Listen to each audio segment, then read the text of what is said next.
This took me 1 month of boring work. Got that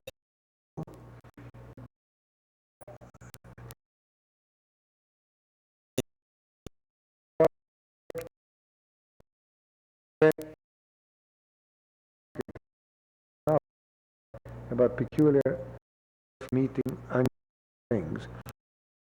Down on a piece of paper, like the most active one on top, and then in decreasing order of activity down to activities on the bottom. And then they told me who made the extracts and how. And then I analyzed the relation with analysis, and for those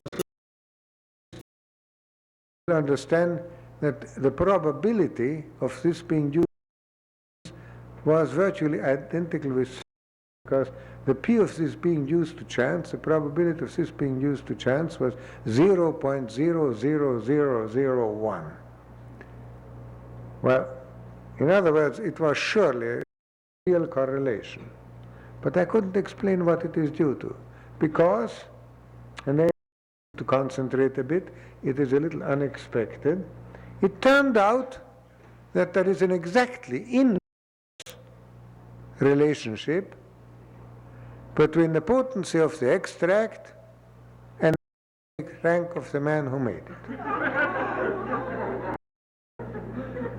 To put it a little less modestly, my extracts were by far the best. Well, not even in my youthful megalomania did I imagine a better chemist than Collip. But Collip's extracts were the worst. And you just had to face it. I didn't know why I made the best extracts. I didn't think because I was the best chemist, but I must have won some God-given talent in extracts. I was just born there. Anyhow, whatever the cause, I felt that I don't need any help. And I went into business for myself. And I made my own extracts, but then I began to worry a little bit, because no matter how I made them, as long as I made them, they were always active. How do you explain that? And then a horrible thought occurred to me. Suddenly, as a flashback, and that's how intuitive thoughts usually come, that you somehow flash back to something that you did not quite digest in the beginning. That's seen as a second-year medical student, the syndrome of just being sick. What if instead of being the best chemist, my success might have been due to the fact that I was the worst chemist? That my extracts were the most toxic, the most noxious, the most damaging, that I made the animals most sick. Well, unfortunately or fortunately, that turned out to be the truth. Collip's extracts were completely unable to produce his syndrome, because it wasn't even due to an ovarian extract, an ovarian hormone. It was just due to the fact that my extracts were impure and toxic. His were pure and not toxic. And then I made extracts of liver, I made them of kidney, I used toxic substances of any kind or any other kind of injury, breaking a bone, a hemorrhage or whatnot. Everything that I did that damaged the animal, any noxious impulse, would produce the same syndrome of just being sick. And then that idea came back to me, and now it was very fruitful, because by now I had 2 doctor's degrees in organic chemistry and in medicine, and I was fully prepared with laboratory facilities to analyze that scientifically. Instead of going after the wrong trace on which I started out, namely to try to make a good ovarian extract, I tried to study the syndrome of just being sick. And it was exactly 40 years ago, in 1936, from McGill University, that I published my first paper. It was a letter to Nature, which was half a column, and is now in the Chicago Museum of and is also visible in the corridor of my institute, where they are making sometimes tours for CEGEPs and so on. That paper is used there. It's only 750 words, but it gives a complete description of the syndrome of just being sick, which I later called the stress syndrome. At the present time, our institute has the biggest library on stress in the world and consists of 120,000 scientific articles in just about every civilized language of the world, in every specialty from gynecology all the way to international conflict. And it all came out of that one seed of 750 words. I think it has become quite a specialty, and many institutes, only 2 weeks ago in Heidelberg, I had the chance of inaugurating a new institute of stress for Germany. There are 16 institutes of stress in the world now, and curiously, only our country doesn't have one, or didn't have one until a few weeks ago, when I founded the International Institute of Stress, since this is where it was born, and I felt Canada should have at least this as my last will and testimony, as my heritage. We are now trying to organize it. We have it, it's incorporated, it's legal, but we meanwhile haven't got anything to make it work with because we have to start campaigning for it. But this is just the beginning of what I want to say. I want to summarize how far we got, if you now look at it not as a suspense story, not as a funny story, but as what did I say? First of all, that there is a common element in no matter what kind of disease. In fact, in no matter what kind of injury to which you can expose an animal. And the title of my first paper was A Syndrome Produced by Various Noxious Agents. That is still almost exactly the modern definition. We only had to change one word in it. A few years ago, when the World Health Organization asked me to give an updated definition, I had to take into consideration the fact that in the meantime, with more refined chemical methods and electron microscopic methods, we can also measure the stress producing or stressor effect of pleasant sensations, joy, ecstasy, and so on. Produce biochemically the same kind of reaction. The same adrenaline production, corticoid production, many other biochemical changes, histological changes can be produced by joy or by injury. So noxious was not a good word, but at that time you couldn't have produced it any other way, because all we could use is our open eyes to see whether the adrenals are large or weigh them, and you need better methods to tell the effects of pleasant stress. So we have two more words to add to our armamentarium. I will try to get away with the least number of foreign words, but you need a few. There is distress, which is bad, and there is eustress, as in euphoria, the Greek prefix for good. So joy is euphoria, and if it causes stress, eustress. Pain, disease, injury is distress. And that is why I called my book Stress Without Distress, because a man on the street always thinks that stress should be avoided. You cannot avoid stress. All living beings are continuously under stress. Only the level of stress varies. And in the text, and I've introduced these further technical terms, so now we have three technical terms: stress, which is common to every kind of demand upon the body, and that was my definition, and that is the definition now used by the World Health Organization. Stress is the non-specific response of the body to any demand. Now, when I make the demand upon my body to concentrate and give you this lecture, and you make the demand to try to understand it, that is stress. If you want to lift a heavy weight, that's stress. If you want to kill a bacterium, that's stress. If you want to think, if you want to do anything, whatever, as soon as you use yourself, it's stress. By now, usually people get lost again in what is specific and what is non-specific. Well, let me give you another example. Take energy in general, not just electric energy. You cannot make anything work.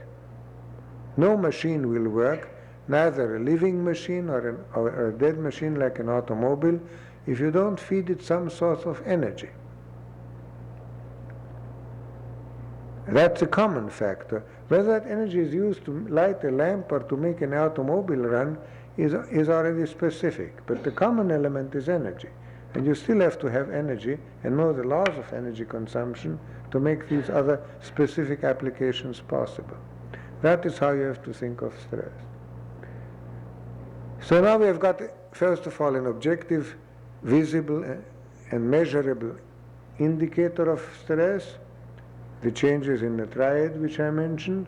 We have got a name for stress in general and a definition for it, and we have made the major distinction between the good and the bad stress, and that immediately tells you that all those behaviorists who tell you that you should avoid stress and explain that they can teach you in few lessons for a few dollars how to avoid stress are just talking nonsense.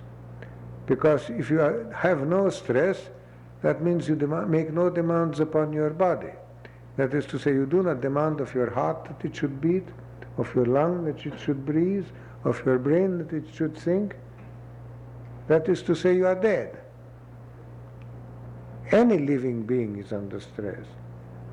Don't forget that even plants are under stress. I have got a big monograph from Hungary now, 2 volumes on stress in plants, which is very important in agriculture.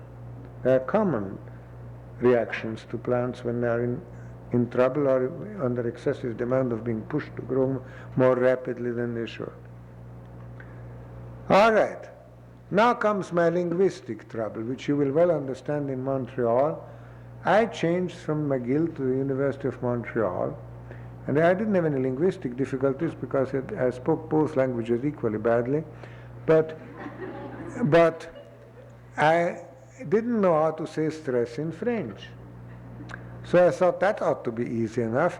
You call up the professor of physics and ask him, how do you say stress in physics? Because that's where I took it from in English. See, in science, stress was only used in physics.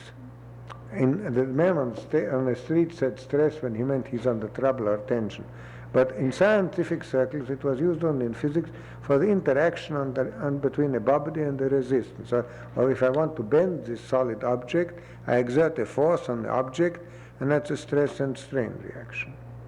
So mine I called biologic stress, so it couldn't be mixed up with this physical stress, and that was okay for England and for the English-speaking countries, but not for the University of Montreal.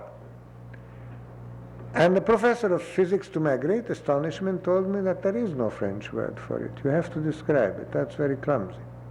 And then I found out that there is no word for it in any language. So at the University of Montreal, nevertheless, after a little explanation, it was quite easy to explain to the students what I mean, and I just spoke about stress. But I encountered the great personal distress when a few years later I was asked as a representative of a Francophone Canadian university to speak at the Collège de France, the senior scientific institution of France,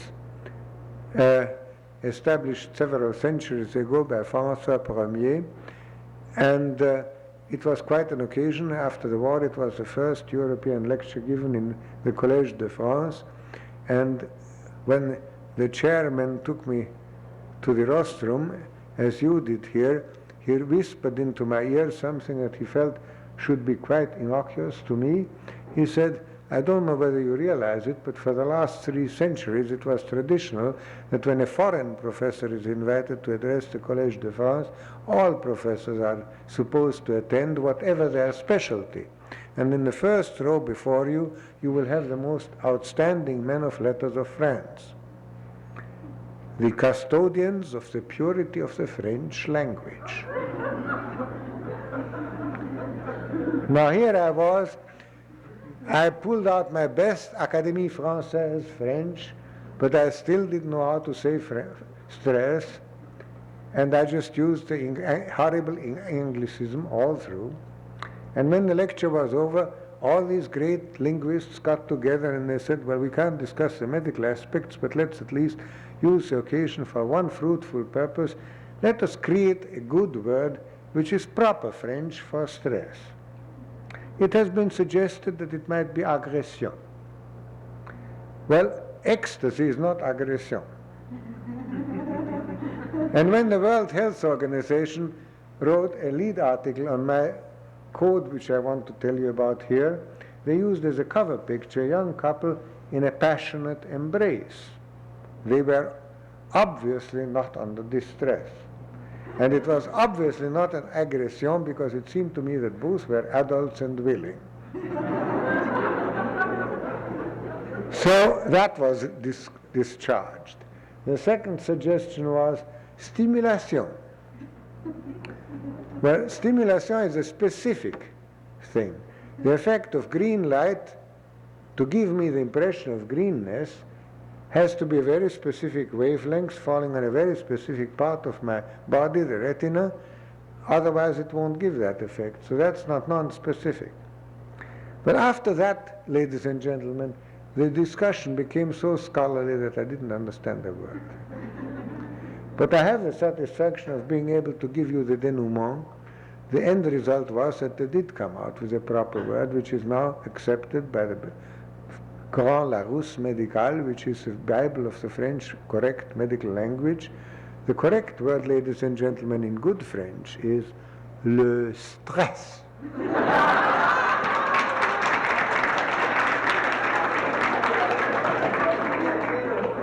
So at least I have had a linguistic triumph, and I must say that a few weeks later I have been invited by the Medical Society of Vienna, my native city, to give the same lecture again, because by that time the resonance went all the way to Austria, and I had not the slightest hesitation or feeling of uncertainty when in German I spoke about der Stress. And nobody minded at all. So with this little bit of an introduction, if I could have my first slide, I would like to give you a little bit, and could have all the lights out, please.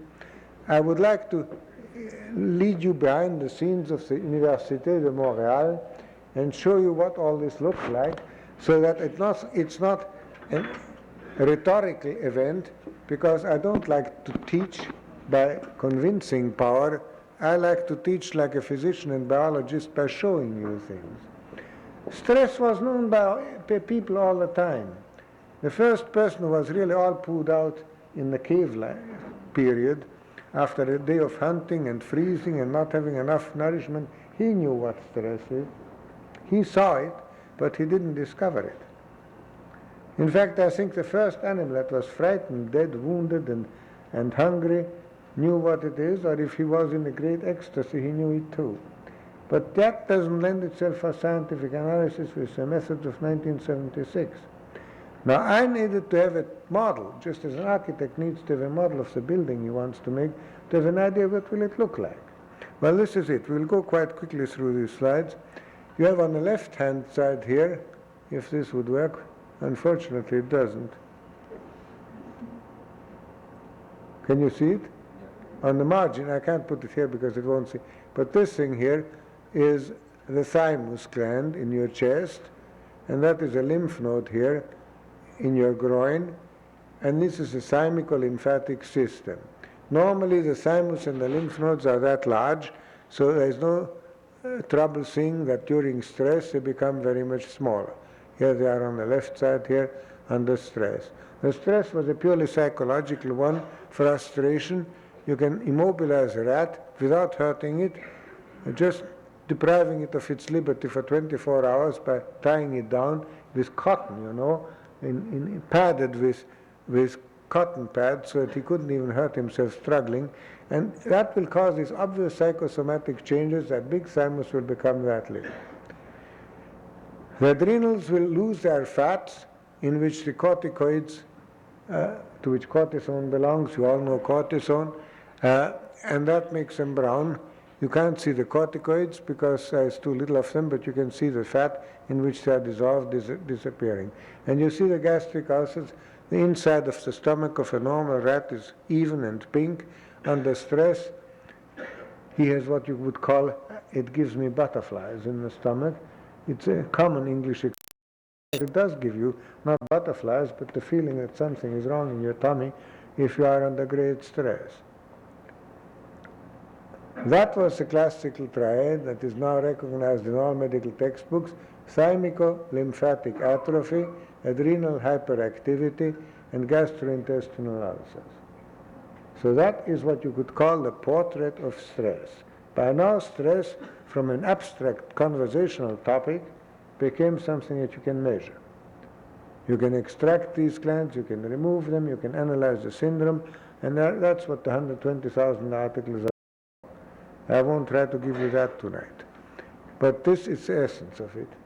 Now my next slide will show you my linguistic triumph, which I could not suppress from showing you. You see, this is Elsevier's International Medical Dictionary, and the recommended word is always given first, and those that have been used in various languages but are now rejected are listed underneath. If the word is of foreign origin, it is in quotation marks, so you see in all languages it's a foreign origin except in English, in which there also are no alternative designations for it. Next. This is just to make it easier to understand the concept of non-specificity, because I said it's a non-specific response of the body to any demand. That, for some reason or another, seems to make great difficulties, even among scientists, to understand, so I thought it might be appropriate to show you here an example from daily life. A waterfall, petroleum, coal, or nuclear fission will in no way influence a lamp to light, or an air conditioner to make cold or heat, or a loudspeaker here to make sound, or an automobile to move. All of them are different, all the reactions are different, but they have to go through the common channel of being transformed into energy to make a waterfall give energy which can lamp a light, or a nuclear fission to move an automobile or a submarine. And here you have it in biology: marital disagreement, frustration by a boss, combat fatigue or burns are completely different feelings. And they can lead to peptic ulcers, these are gastrointestinal ulcers, psychiatric disease, cardiac accidents, depending on the predisposition of the individual. But they have to go through the common channel of stress. So it's this common channel here, the middle thing, that is non-specific. These are specific causes, stressors. These are specific effects, the specific manifestations of stress. Next. Now these are the first medical experiments showing the value of stress hormones in medicine. This is a normal rat's leg here. I always show it on the margin because otherwise the light is not strong enough. But you see that the paw is perfectly normal, although here about this level here, you see a little scar, a little bit of, a few cells are dead here. It's a little focus of dead tissue. I injected some irritating substance here, formalin, and that kills a few cells, but it doesn't make the animal sick, it doesn't even limp, it doesn't cause any trouble. In fact, I don't think the animal notices it, it's such a small injury. The little scab is eliminated after a few days and the animal is all right again. On the right hand, it's his brother. He got the same amount of formalin at the same place, and it killed the same number of cells, but he became very sick.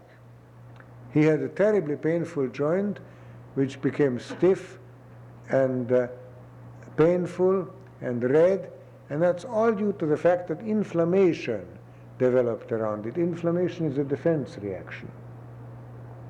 Inflammation is a very good reaction. It developed in evolution in order to protect us against foreign invaders. If this had been a microbe that can proliferate, for example, tuberculosis, then it was worthwhile to put up with discomfort and disadvantages of having an immobilized, swollen, painful joint to prevent the microbes from spreading into the blood and killing you. But here it was not useful.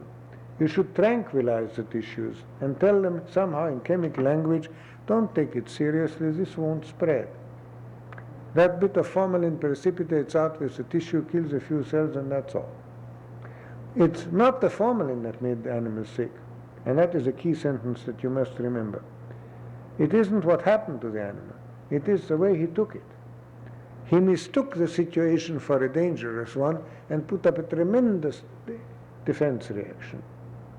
Immune reactions, for example, and similar defense reactions, they are very useful. And they help you to destroy microbes, which is useful.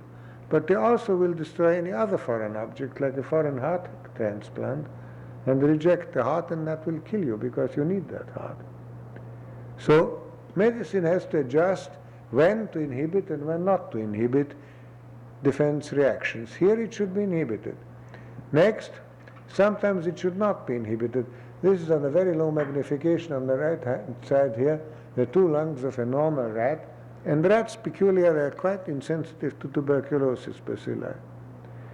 Even if you give them fatal doses of tuberculosis bacilli, they don't die. You can't kill a rat with that.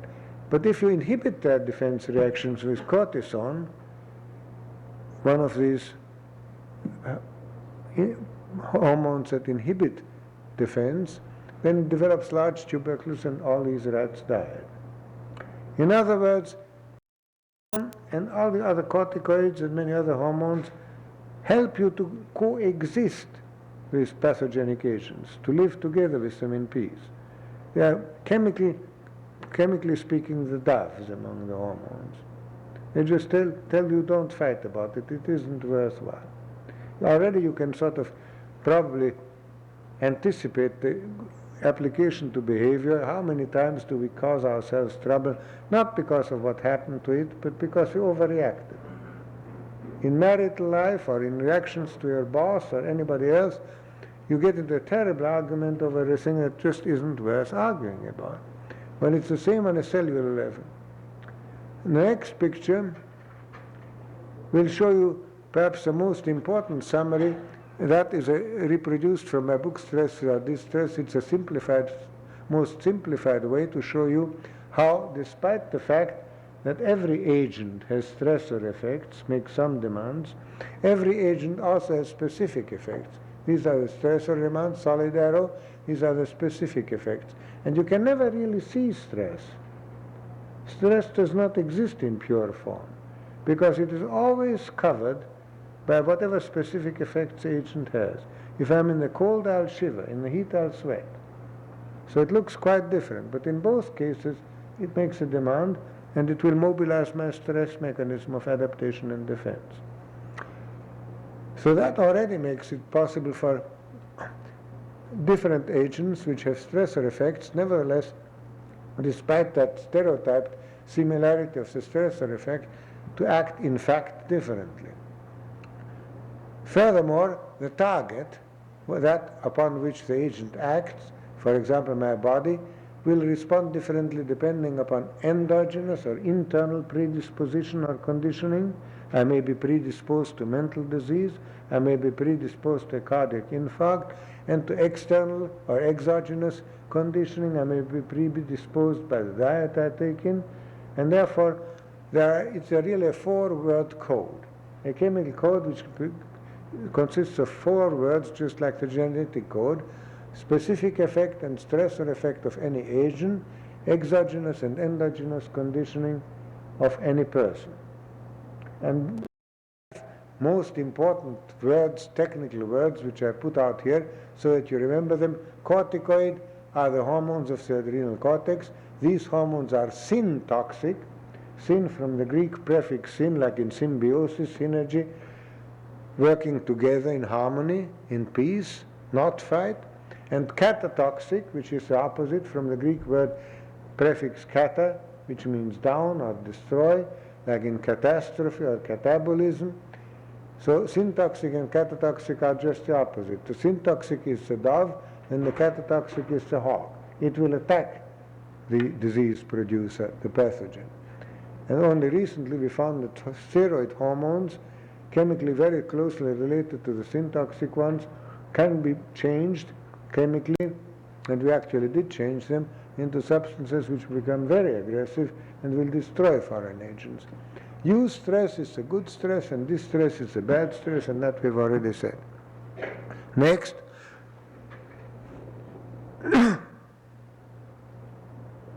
Now, based purely on biochemistry, only substances can be tolerated and not reacted to by tissues. Only substances can be destroyed by enzymes which are induced by the catatoxic steroids. How would it work against states? For example, against stress. Stress is not a substance. You cannot imagine something destroying stress. And yet you can. Because you cannot destroy stress, but you can destroy the stressor, the stress predisposing factor. For example, if a young man is forced to run at an enormous speed, you can kill him by forcing him to run until he dies, but he won't die from a heart accident. On the other hand, if an elderly person, let us say of my age, who has already some high blood pressure and is predisposed, conditioned for a heart accident, and has already somewhat hardened arteries and is predisposed for a cardiovascular derangement, the arteries break very easily. If you expose him to the stress of, let us say, giving this lecture here, he might just collapse dead. If not the most important experiment of this series with catatoxic hormones was, how could you prevent aging? I may say that as I get on in years, I became more and more interested in this subject. Now, first of all, the problem was to have a model of aging, because otherwise the danger exists that the animal may live longer than the experimenter, and then you can't finish the experiment. So I had to try to make an animal predisposed, funny as it sounds, to the passage of time. You would think that's impossible. Well, it isn't. It took us 10 years, but we did it. If you take a normal rat and you put him on a perfectly good diet, which he loves to eat, which tastes quite good, in fact I ate a little bit of it myself, it's perfectly tasty, and the rat gobbles it up, and doesn't do him any harm, but he becomes hypersensitive to the passage of time.